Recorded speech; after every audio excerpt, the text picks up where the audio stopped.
I just want people to be women to be able to say, hey, I rode to the letterbox today, I fell over, and not be criticized. And then often, the words come back, I did that last week, or I did that, on my first ride. And, we've all done it.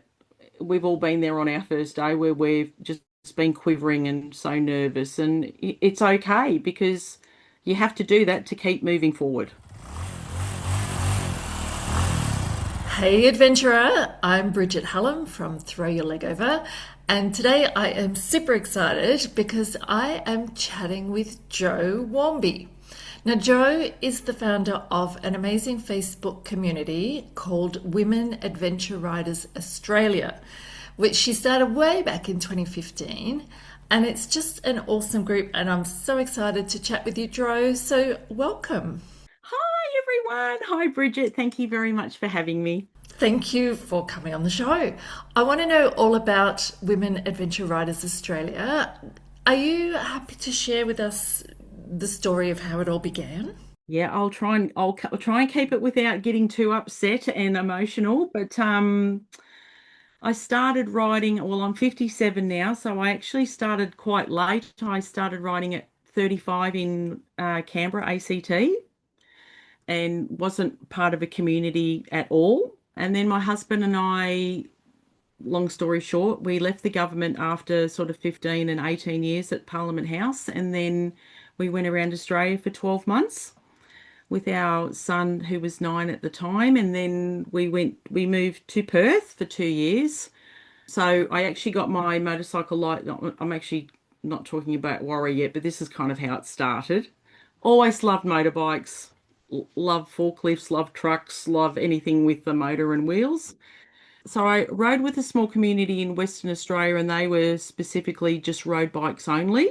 And I found that there was lots of small girls with overpowered bikes and weren't really taught how to ride properly, decreasing their area of danger and things like that. So anyway, we left Perth and we came to Tasmania in 2008, where I bought my F650 little GS, and yet just came across some sort of dirt roads, was slightly inspired by Long Way Round, Long Way Down, Ewan McGregor, Charlie Borman.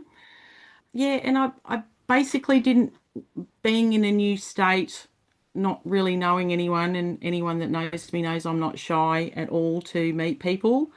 Just didn't have a sort of a connection to sort of meet people and really learn how to ride, apart from my husband telling me how to ride, or suggesting, and we don't really want our husbands all the time to tell us what to do.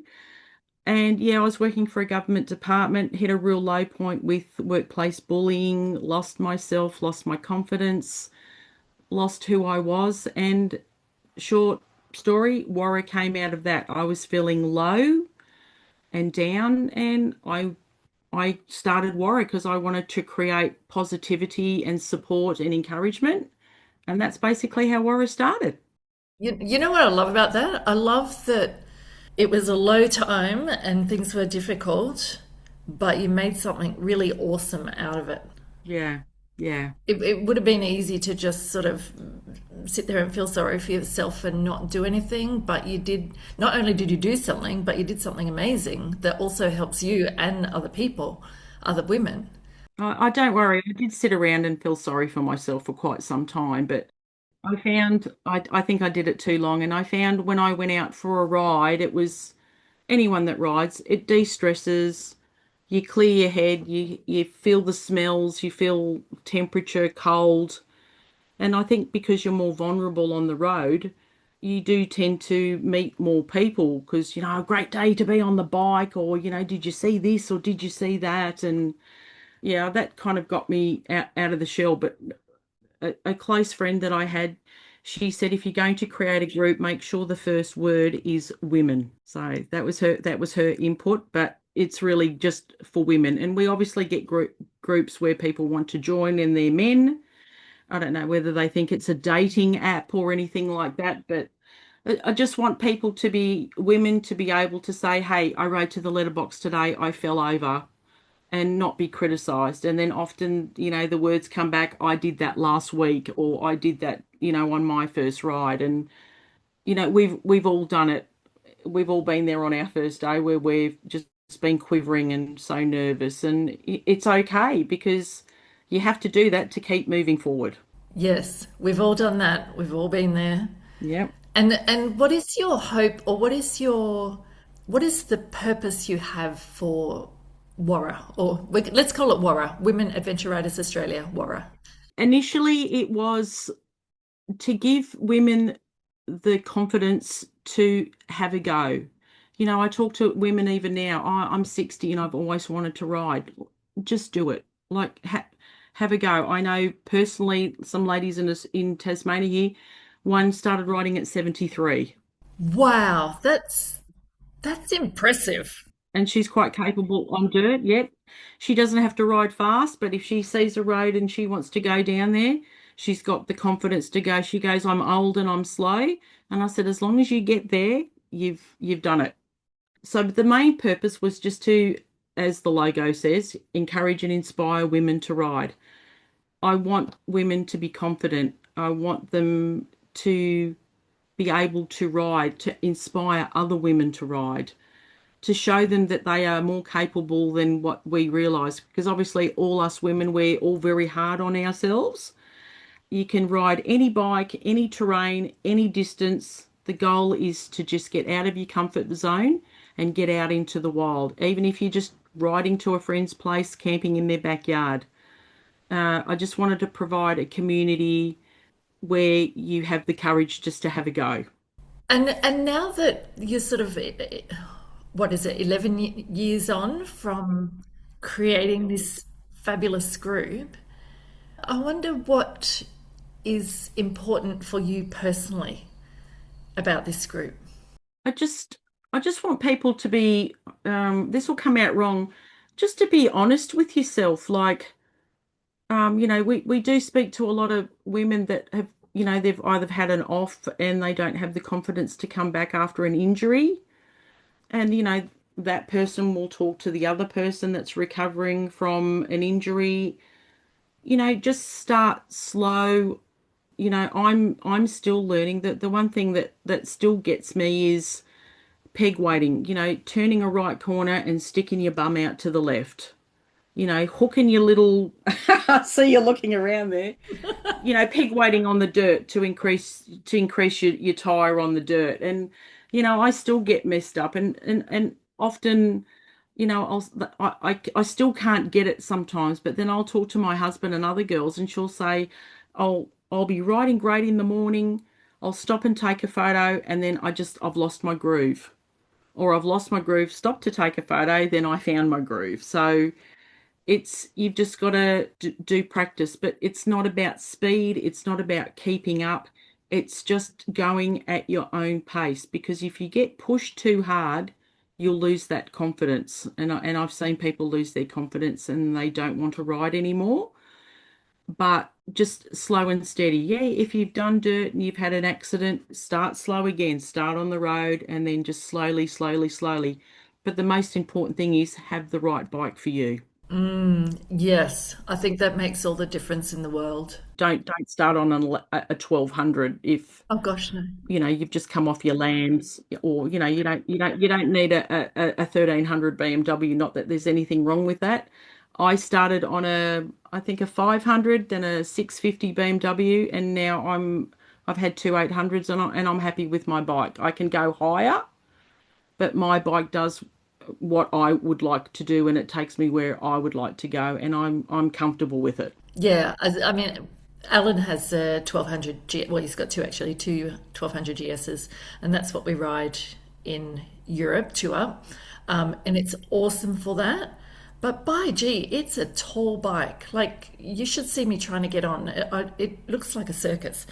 It's just so you need a bike that really suits you, including how long your legs are, and what you want to do. Yeah, I 100% agree with that. Love that. And sorry, I was just going to say, and ergonomics is extremely important too. Like, to be able to sit there and stand and be comfortable with your reach and bending your elbows and visibility and suspension.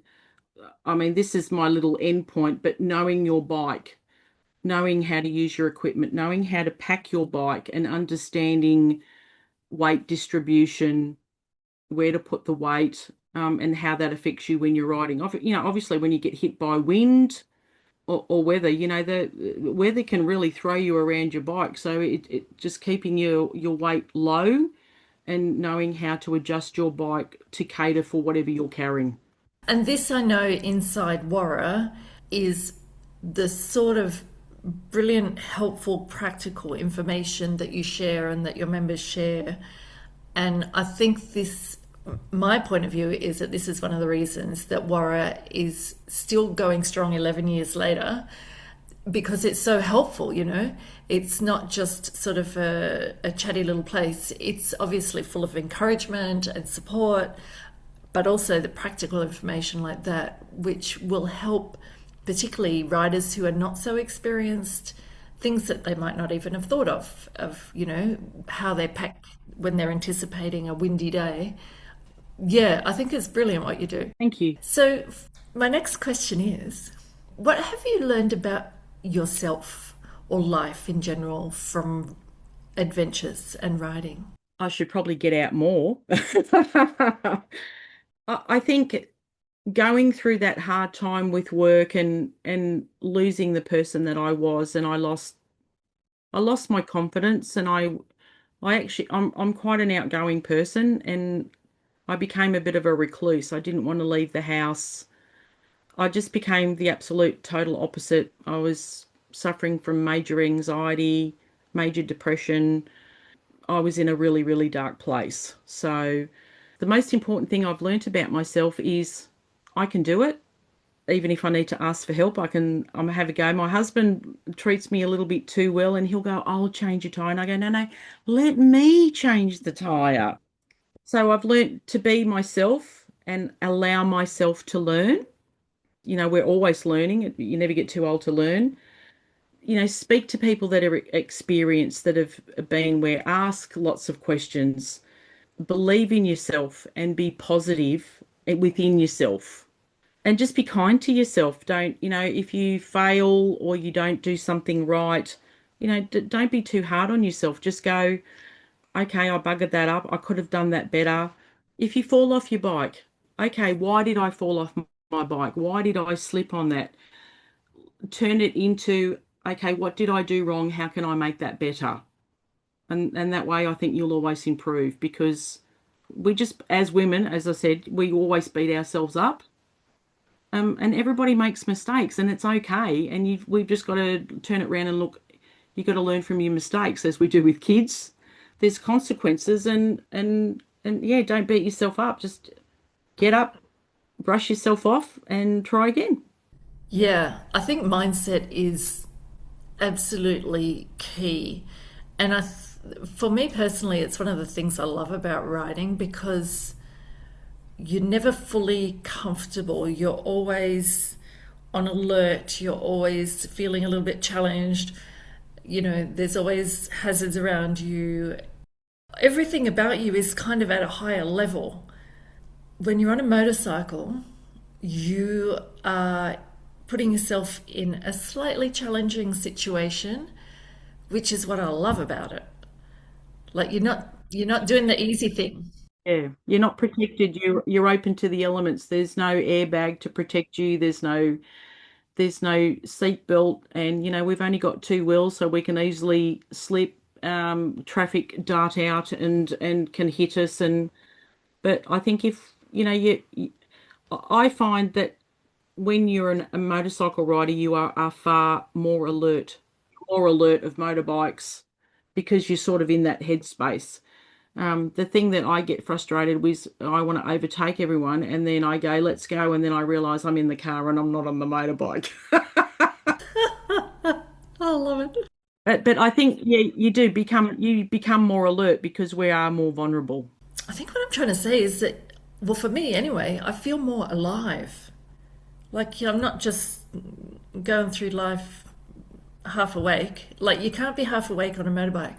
Because often when you're in the car, you'll sort of think, I don't remember driving from A to B, and you sort of turn off because we're in autopilot. But on the bike, you might be able to do that on a main highway, but when you're doing the little sort of windies and you're coming across oncoming traffic that is not supposed to be where it is when you see it at the time, or you're more alert with road conditions, you're more alert with where you're looking because you can follow power lines or you can follow sort of anything. You're just more vulnerable, but you're more alert. So I think it could be just a nice adrenaline, I think you might be talking about. I don't know. Yes, I think you've summed it up beautifully. A nice adrenaline. Yeah. Brilliant. Now, well, as we wrap up, I just want to ask you, what is one tip that you would share with our wonderful listener when she is having adventures? Maybe she's on some dirt, maybe she's thinking about having adventures on dirt. What is one tip that you would share with her? Be prepared. Be prepared depending where you are. That's hard with one tip, but yeah, be prepared for anything in regard to elements, safety, in case of an emergency, I suppose. Like, just make sure that you are safe. Be prepared for anything, and that sort of covers be prepared for your road conditions, right to the conditions, be prepared with change of weather, know your bike. It's not one, but the be prepared would probably cover everything. If you've got your right bike, right ergonomics, it's set up for you specifically, you've got good tire pressure, you've got good riding gear. The most important thing is know your equipment and know your bike and understand weight distribution and how different things affect your bike when you're riding, and just be alert. That's really all you can do. Buy the best that you can afford. It doesn't always have to be, a $3,000 suit, and take your time.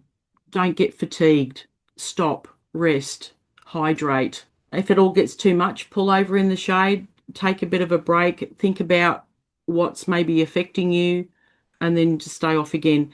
I know there's a lot of ladies that ride alone because probably like me, they don't have many people to ride with.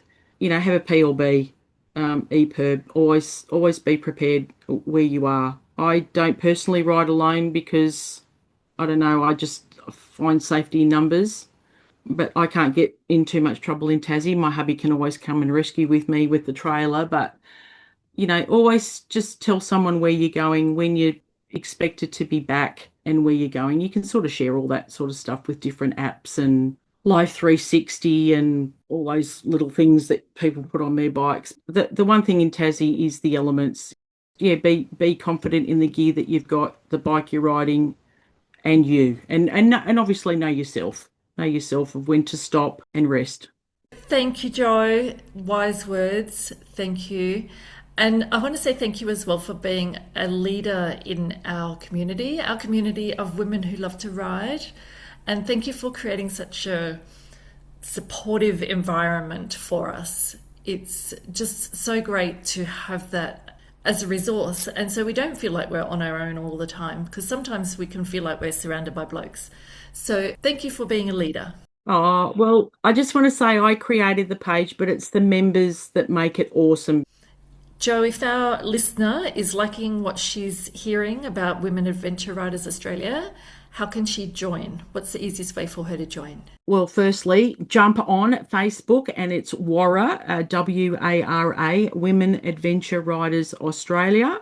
And then we forward them on to their retrospective states. And we've also got an Instagram page, and I don't know the details of that, but I think if you just type in WARA or Women Adventure Riders, our beautiful little admin Katie Kemp, she updates that. Excellent. I'll pop the links of those in the show notes. So if you're listening and you've got the show notes there, you can just click on the link. Brilliant. Thank you, Jo. It's been a delight chatting with you. Thank you so much. Thank you, Bridget. Thanks, everyone. See ya.